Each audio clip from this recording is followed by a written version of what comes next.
Welcome to the Somatic Coaching Academy podcast. I'm Ani Anderson. And I'm Brian Trzaskos. Join us as we explore the science and art of trauma-sensitive somatic practices and tools. Strengthen your practice as a coach, therapist, or holistic professional. Master the art of motivating even the most challenging clients when you understand how to tap into and unlock your client's complete holistic intelligence. If you want to learn the most cutting-edge, research-supported skills for personal and professional mastery, you've come to the right place.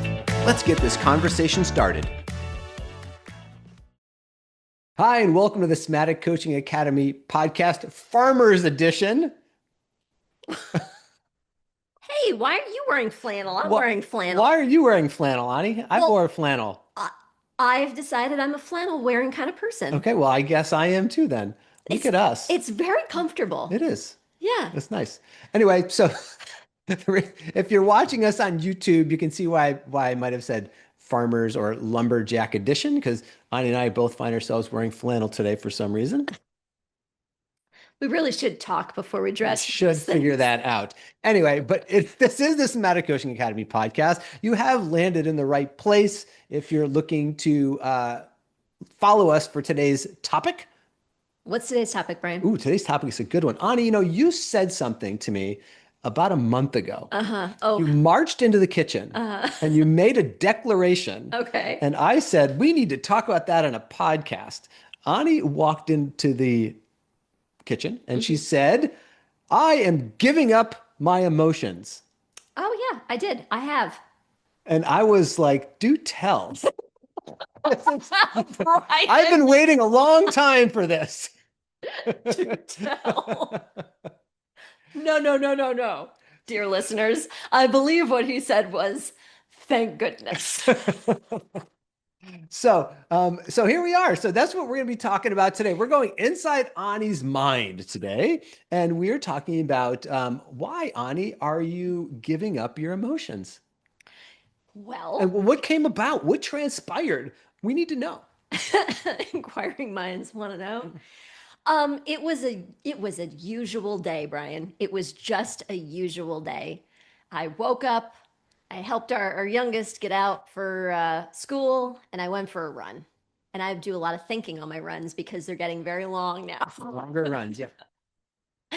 And here's what I was thinking about. I was thinking about sensation-based motivation coaching, which we teach and do. Mm-hmm. And I was thinking about how free I feel in my life because I have helped myself to free myself from many different constructs and conditioning and things like that. And I thought the whole concept of emotions, the whole idea around them is like societally conditioned, and I don't want any part of it. So I decided I'm not going to have them anymore. You're opting out. Yeah. You're opting out of the societal conditioning of emotions. I am. I did. Okay, cool. Thanks for listening today. Thanks for following us. We need to go deeper into this, Ani. So we need to talk about emotions as constructs. We need to talk about what emotions are. We need to talk a little bit more about what you're... Hop on in here, and then you can tell me I'm not following the notes if you've got notes on this. I see your notes. You've got a very complicated image. I can't wait to see what that's about. So, here's the thing. Our brain works on kind of like a filing cabinet. Mm-hmm. And when things happen in our lives, we take things in with our senses and it goes to the filing cabinet, and the brain figures out what drawer in the filing cabinet and what file in the filing cabinet to file the experience so that we can make sense of our world. It's actually phenomenal because we have to be efficient. We're a part of so much information that goes on. In a day, there's no way we could be consciously aware of it all. So this whole filing cabinet idea is fantastic until you don't like the files anymore. Mm-hmm. So emotions are like a file. When I say I'm angry, you at least think that you know what I mean because you have a file for angry. I have a file for angry. And you have a file for sad and I have a file for sad. But here's the thing. with the new science of emotion, what it tells us is your file for angry and my file for angry might not be the same and probably aren't. And so when I have an emotion and I come to you and I express, for example, I'm angry, whatever it says in your file might not match my file anyway. And let me just tell you, all of you that are listening, it definitely doesn't. Because we experience the world in different ways. And so, this whole idea around like having emotions and then wanting to connect with people and stuff around them and express myself has been like keeping myself locked in these files in these filing cabinets, and I decided I wanted to go in and like clean out the files. Yeah. You know, it's interesting. The file cabinet analogy, I love it. And when I think about that analogy and the idea of we build our filing cabinets when we're pretty young initially, right? Especially emotions, right? Emotions, we get those constructed when we are definitely under the age of 7, and then to some degree too between 7 and 14, typically before we're leaving home, but usually before that 14, 7 age, we've got a pretty good idea about, well, I don't want to say idea because it's not conscious. It's we have a pretty good programming already around the emotions. So that file cabinet's built, right? So we have a file cabinet for angry, file, or a file, right? We have a file for sad, a file for angry, a file for happy, a file for whatever it is. And think about this: if you have a file cabinet at home, and let's say in your file cabinet, maybe you still have a actual file cabinet rather than on your computer. But if you ever had an actual file cabinet, and let's say your file cabinet was pretty full, and you've got all the files marked off, and maybe even think about this in terms of like you might have a file cabinet that has your insurance policies, maybe your water bill, maybe your car payments, maybe right different parts of your life. And you might notice this that if you get something in the mail that makes sense to be easily filed in one of those areas. Like if you have a file for your Right. utilities, water bill comes, it goes in that file. If you have a file for insurance, car insurance comes, it's right in that file. But what if you get something in the mail that doesn't clearly or cleanly fit in any one of those files? How likely are you to go create a new file just for that one thing? Versus just sticking it in one of the files where it seems like it matches the close list. Exactly. Exactly. Yeah. And I think like there are definitely times that I've done that in my life because I'm trying to make sense of my life. Right. And by the way, it's very inefficient physiologically to not be able to make sense of things. It's more efficient to make sense of things. So if I can say, I feel angry, file it there, And it's way it's more more efficient. efficient just to already and to stick it in a file that already exists Yeah, rather exactly. than make a new Create file a new for one. it. Because Yeah, I mean, have you ever heard somebody say like, "Oh, they have a different emotion in Germany. It's called this thing," and I think like, "Wow, that's a great emotion. I wish we had that here." But I don't go create a new file. I could. right, you could.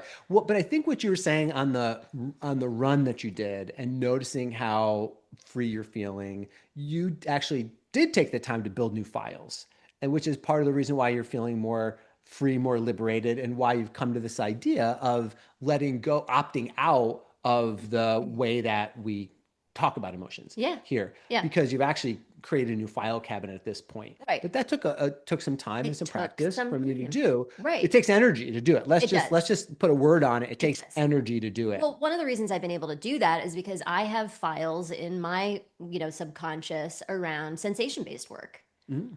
So Yeah. I've got a hearty file around that, and I can file all kinds of things in that now so that I can make meaning and sense out of my life in a way that is way more empowering, based on that. I remember actually where I had this initial thought. It was maybe 2 or 3 weeks before I had my epiphany. I was doing a accountability challenge with a client, Mhm. and we were going to report to each other every single day where we experienced joy. Mm. And I found the most interesting thing I could not have predicted. I don't really care for feeling joy all that much. Mm.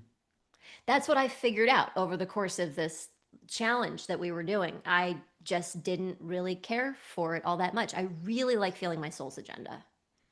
Okay, so when you say you don't care about feeling joy, do you not care about feeling the sensations that you associate or create joy, That's what I'm or the talking about. story about joy? That the whole thing, that experience helped me to see that I don't really have like I don't know how to say it. Whether I don't have a construct around it or I didn't want a construct around it, or like it was like looking through the filing cabinet and going, none of this makes sense. Hmm. Now what? Yeah. So it was really a moment for me to go. It was like a filing cabinet moment. It was like, where's the file? Is there a file? I didn't have undesired sensations. I had more kind of maybe non-sensations. I Hmm. had some numbness around it. I didn't really have like, it wasn't like, yay, I feel happy, joy. Like it was, there wasn't really much sensation going on. And then I was trying to like make it work in my head. So it was kind of like that. It was just this really kind of bizarre moment to be like, Yeah. No, I I'm get it. looking through the filing cabinet and I can't find it. Yeah, yeah, it was very interesting. I actually several months ago, I have a monthly men's group that I kind of a very small group of guys that I meet with. We've met every month for 13 years now, and it's been really a great and important part of my life. And a couple months ago, we were talking, and I mentioned something that had happened in my life experience, and one of them said, "Are you happy with that?" And I said, "Huh, let me think about that." I don't know because I don't really do happy. Like happy for me, it doesn't really, it's not an experience and emotion that resonates. And we had a whole conversation around, well, what does happy feel like for you? What does it feel like for you? And I was like, I don't really feel something that I would actually label or create a being happy Right. sort of thing. Now, if you ask me a different thing, like, are you satisfied with that? Mm, Are you like, does that feel like, or even like a more global question is like that, does that feel good for you? Like I could probably answer that question, sure. but I thought it was really interesting that just posing the question that way with that specific emotion Yeah. that, by the way, each of us experiences Differently. differently is kind of an interesting question, right? Yeah. Because someone else might be like, well, I would be really happy with that because that's an emotion that they actually trend towards Right. because it's a sensory experience and a story that links together for them. Well, exactly. And this is part of the unraveling that started to take place. So at the end of the week challenge with my client, I revealed, which felt kind of vulnerable, I don't really resonate with joy. And, you know, I thought it was kind of being a good role model to really say what was going on. And I was being totally Mhm. truthful. And we finished the challenge and all of that stuff. But when I decided on that run, I wasn't going to have emotions anymore. I felt amazing for about, I don't know, 15 seconds or so. Mhm. Yeah. And then about 15 seconds later, I was like, oh no, if I don't have an emotion, if I don't have emotions anymore, I'm not going to be able to relate to anybody. Mm. No one's going to be able to understand me. I won't be understood. And basically, I'm going to shrivel up and die. Right? So it was really interesting to see that primal fear come up around being abandoned. Interesting. Yeah. Interesting. I actually want to just pause for a second, while still recognizing and creating space for what you're sharing on because it's really important. But if this is the first time you've been listening to the podcast, you might not Oh, actually understand how we conceptualize emotions here. And this is very good right. point. Yeah. So You just might let's want to listen let's to a just few. pause for a second here. So we conceptualize emotions here as sensations plus thoughts, or you can also think about it like sensations plus the stories we're telling ourselves about those sensations. Yeah. So when we talk about emotions being as a construct, emotions are something we learn very early on in life. And we learn emotions through observing how people around us express themselves emotionally. We also learn as a toddler, let's say, toddlers, they tend to throw like little tantrums or Or big big tantrums. tantrums when they can't get what they want. And that's a Yeah. normal developmental part of being a Sure. toddler, right? But then how a parent responds to that toddler Yeah. is what the toddler will learn about the experience that they're having. Right. Because the tantrum is a reflexive experience for the child. Yeah. But the child doesn't have a name for it. No. They can't categorize it before they just have the conscious mind isn't even working yet. So if the parent says to them, hey, that don't be so angry. Like, don't be angry. Then the child like and says, oh, this is what angry feels like. If the parent says something else, then the child will learn something else about that experience that they're having. That's how we learn the constructs of emotions. I'm just having a moment here because in our generation, I think that parenting was more like, stop it, Mm-hmm. stop it. But then it progressed where we were like, we need to be more intellectually aware with our children to say, you're angry, Mm-hmm. you're sad, right? And label the emotions and whatever. And like you said, that's like teaching the construct right Yeah, there. It's right. So really that's how we learn fascinating. the construct. So, Yeah, and that's why your filing cabinet for angry is different than my, or your right. file for angry is different than my file for angry, Yeah. because we grew up in different households, and our parents, like, they experience anger differently. Mm-hmm. And so when they saw us behaving in a way that they thought was akin to the way that they felt, Right. then they project that onto Right. us, me, you, Right. and that's how then you learn that construct of being angry, Right. right? And So then as a partner, I look at your face. To me, that should be one thing. It's something else. And I think that you're experiencing something else than you're right, experiencing. And it makes it very challenging. exactly, exactly. So that's what we talk about when we say emotions are constructs. We learn those things, right? That we talk about that. Now let's talk about the components of the emotions, right? The emotions, every emotion has a sensory experience that goes along with it. And so, and it's probably different for you or for me, Mm-hmm. like Sure. anger. Like we can make some global generalizations about where people typically feel these kinds of things, Yeah. And right? different imaging has Has shown shown that that there's some there's typical blood flow blood areas, flow and energetic patterns right? around But some of these that things. could do have to do more with the commonalities in cultural conditioning than it Right. does actually with a innate physiological state. By the way, right? I mean, I don't know how we Absolutely. parse those things apart Absolutely. unless you're doing these things on toddlers before they're conditioned what they have going on. That would be So fun. what we could be tracking actually are cultural or common states of conditioning and Sure. blood flow changes. Yeah. So that might be why you're seeing these common patterns. But an emotional experience is a physiological process, and that physiological process has a sensory experience associated with it. And what we were taught is the story that goes with that sensory state. That's essentially what an emotion is. Right. So when we want to, we do a lot of emotional deconstruction work here. Yeah, yeah, that's been some of the most powerful personal work that I've Yeah. done over the years. I mean, just to be able to emote or cry or laugh or get red in the face or whatever and not have to attach it to meaning. Hmm. And it can be kind of a real mind bender for clients when they're working with our team and, it's like this or that is happening in my physiology. Don't I have to make meaning of it? You know? Yeah. Right, and we're meaning making machines as humans, so really being able to look at consciously, what am I making meaning of, how am I making meaning of this, but the emotion comes in this package deal with the sensations we feel and the thoughts that we think or the narratives. It just comes in this package, which again is really efficient from a physiology standpoint and how the brain works and how the body works, that we're able to package up.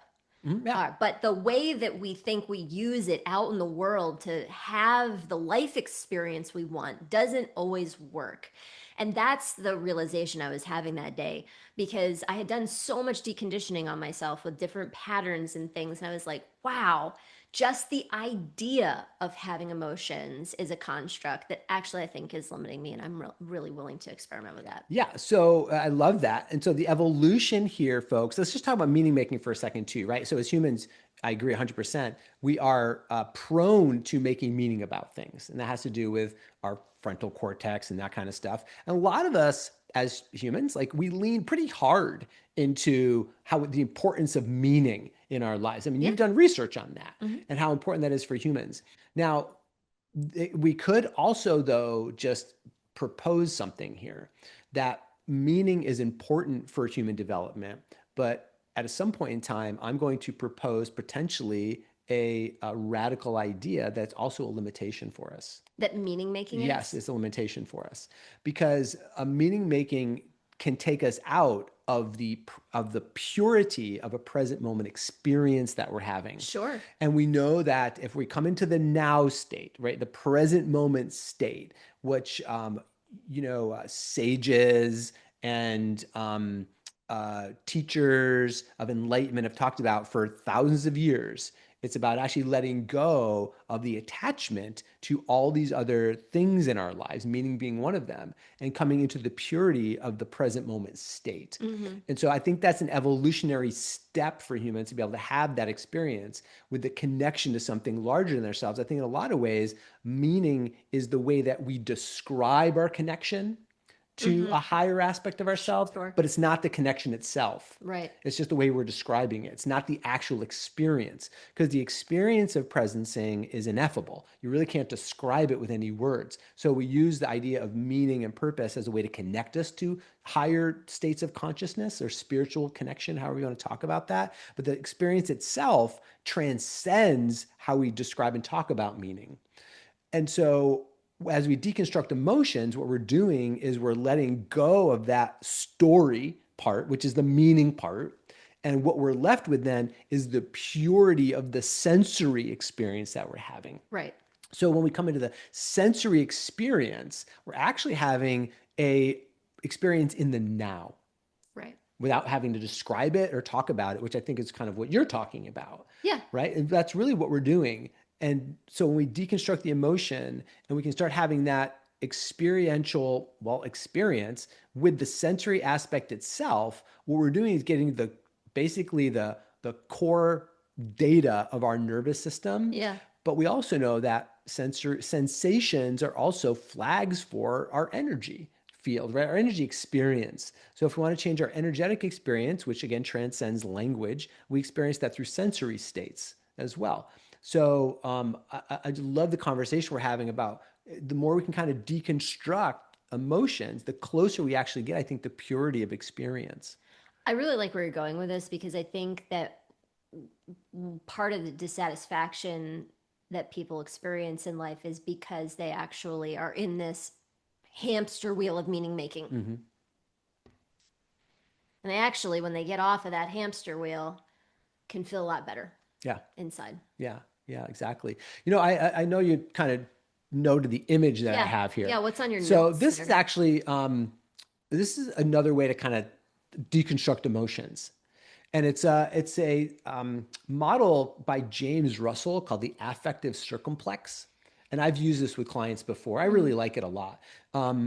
So the idea of the affective circumplex, you can look this up in Google, get an image of it. But basically, the idea is that what an emotion is, it's a combination between what's called valence and affect. Mm-hmm. And so if you look at this grid, what happens is that there's a horizontal line that goes across and then a vertical line, and they meet in the middle, which gives you kind of like four grids. Quadrants. Now, above the horizontal line is an intensity level. And so above the line is more intense. Below the line is kind of like less intense. So you can think about the line as being like a neutral point. If you go above the line, it's ramping up. You go below the line, you're turning down. Okay, think about that. Does that make sense? Yeah. Okay, now the vertical line has a right and a left. Now the right side of that line is what we call a pleasant valence. It's a pleasant sensory experience in your body. To the left of that vertical line is an unpleasant experience in your body. So this gives you four grids. So the upper right side of the grid is essentially an intense experience that's pleasant. The right lower half of the grid is a mild or kind of a slowed down experience of pleasant. The upper left side of the grid is intense unpleasantness. And the lower corner of that grid is unpleasant but kind of mild. So something you'd put up in the right upper corner of intense and pleasant is something like excited, astonished, happy, something like that. The lower part of that right side, you'd put something like serene, calm, because it's pleasant but kind of like quieter. The upper left-hand side of unpleasant but intense would be something like alarmed, annoyed, angry.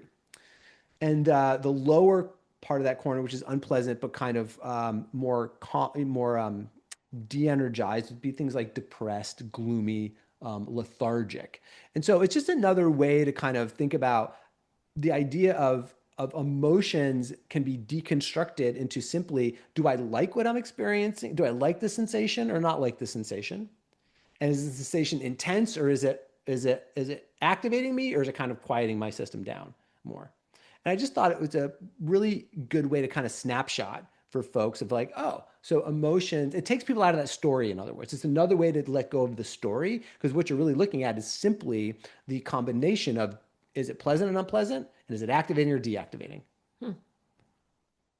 And that's essentially kind of when you start thinking, and then you can kind of plot where emotions might land on that for yourself based on using that scale or grid. Interesting. Yeah. So I thought that that's kind of another interesting way to start deconstructing emotions to get yourself into a more of a pure sensory state. Mm-hmm. Interesting. Yeah.